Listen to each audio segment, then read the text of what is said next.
Hello students, hope you have taken down the notes from the previous video. This video is all about graphical representation of motion. This video also I have made in the form that you can note down the notes. So we will now begin with our new topic, graphical representation of motion. Now why are graphs important in our life? You all know that graphs are very important in many facets of our life, like news channels we can see graph, in sports, in schools when we have to see the progress of a child, we use graph. Now why is graph so useful? Because it provides a pictorial representation of any large data in a pictorial form which you can understand very easily. So graphs provide a convenient method to present basic information about variety of events. Now in motion also this graph is very useful. Now there are two types of graphs for motion. The first one, distance time graph. Second one, velocity time graph. These two graphs are two-dimensional, that is x and y axis we are using. In both the types of graph, as you know, time is an independent quantity, so it is always represented on x-axis. Distance and velocity is represented on y-axis. This is very compulsory to be done when you draw a graph. Time axis on x-axis and distance and velocity on y-axis. The path of the object is straight line, so we may use distance instead of displacement or speed instead of velocity because they are equal. Now the first type of graph, distance time graph, under this graph we have three cases. The first case is when the object is stationary. See here children, we already have drawn a graph for you. In this x-axis time is there, which is represented in seconds, that is 1 second, 2 second, 3 second, 4 second and 5 seconds. And distance on y-axis is in meters, 20 meters, 40 meters, 60, 80, 100, 120 meter. Now this graph tells us that an object is in stationary, that is it is not moving. Here it is at 100 meter from the origin, and as the time is passing by 1 second, 2 second, even then it is at the same position. That means the object is stationary. So we get a straight line parallel to x-axis. Second case is when the object is in uniform motion. Uniform motion means the speed is same or constant. Here, as you can see in the graph, I have again taken time in seconds only, that is 1 second, 2 second, 3 second, 4, 5, 6, and distance on y-axis 10 meter, 20 meter, 30 meter, 40 meter, 50 meter, 60 meter. So the car or object is moving from 10 meter to 20 meter to 30 meter to 40 meter to 50 meter to 60 meter in every second. So from this graph we can calculate speed of the object as distance and time is given.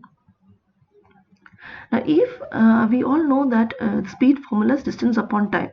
If I have to calculate for 1 second what is the speed of the object, what we will take 10 minus 0 upon 1, that is distance, and 1 minus 0 is our time taken. So we get 10 upon 1, and that is 10 meter per second.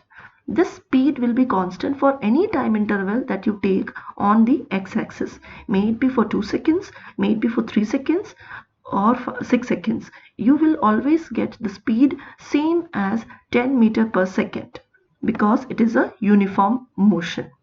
Speed is constant for any time interval. Now the third case, when the object is in non-uniform motion. In non-uniform motion we are not going to calculate anything, but just you have to see how it looks like. The nature of the graph you should know. If the curved lines or in zigzag lines you get, that means it is non-uniform motion graph. So these are the three cases under distance time graph.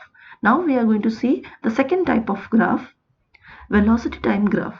Under this also we have three cases. The first case is when the object moves with uniform speed. Uniform speed means the speed is same. So this is how the graph looks like. Again here x-axis time is represented and on y-axis velocity is taken. Here the time is 1 second, 2 second, 3 second, 4 second, and the velocity is 20 meter per second, 40 meter per second, 60 meter per second, and 80 meter per second. Here we have taken the same velocity as on 40 meter per second.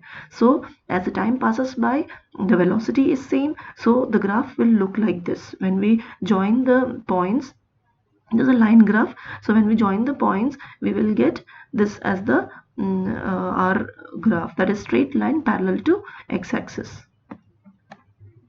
Now from velocity time graph, we can calculate two things, distance as well as acceleration.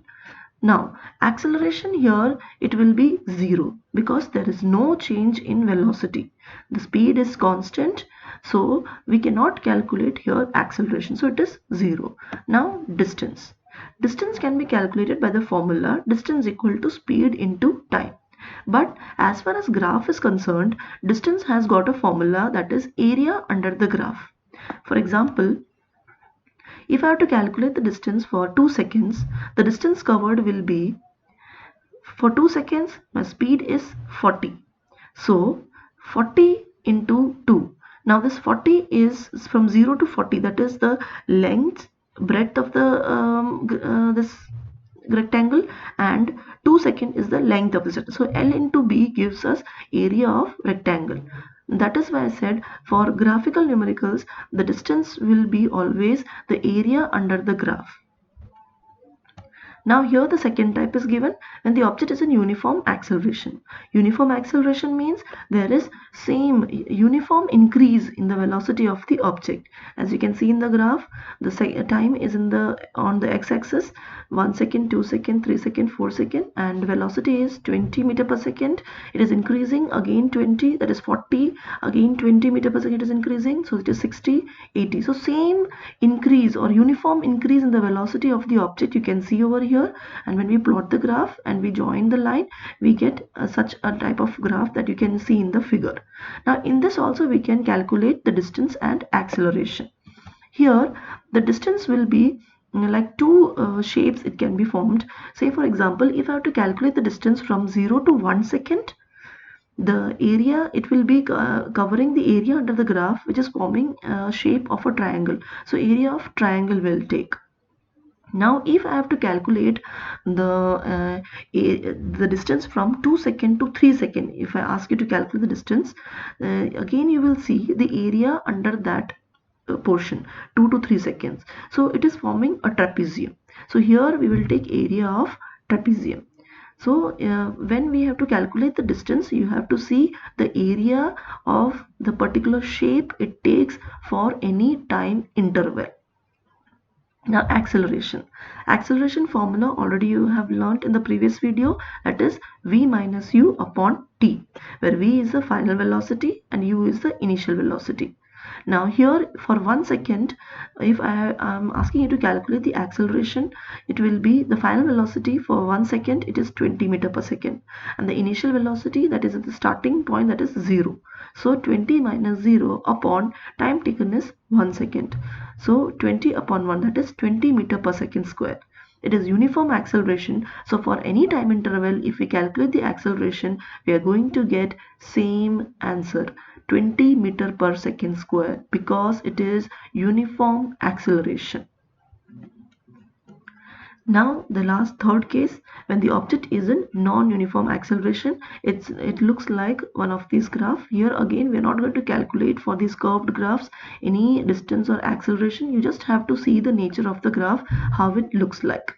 So you have to copy down these things as your notes. Thank you.